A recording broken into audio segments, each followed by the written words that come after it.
favorite sport. But you know what I want to know?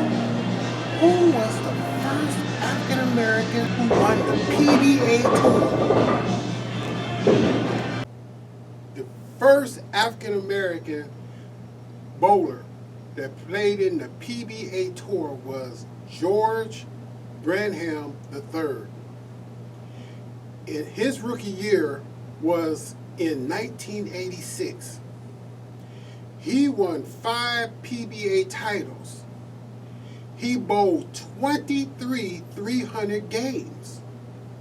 In 1993, George Branham III became the first African American to win the PBA Tour by defeating Parker Bone III, and the score was 227 to 214. And he defeated him on Riviera Lanes, which is in California.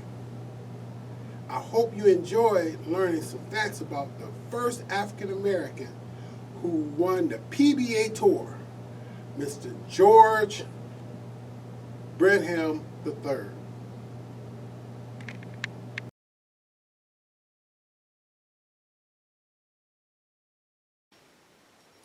I really love tennis. I wonder who the first African American tennis player was. So after I did some research, I found out the first African American tennis player was Miss Althea Gibson. She was a tennis player and professional golfer. She was born in 1927. She was one of the first African American athletes to cross the colored line. Miss Gibson won 11 Grand Slam tournaments. Miss Gibson was an inspiration to other tennis players like Miss Venus and Serena Williams. She's an inspiration to me too. All right, y'all. Don't forget to check out Fun with Tab.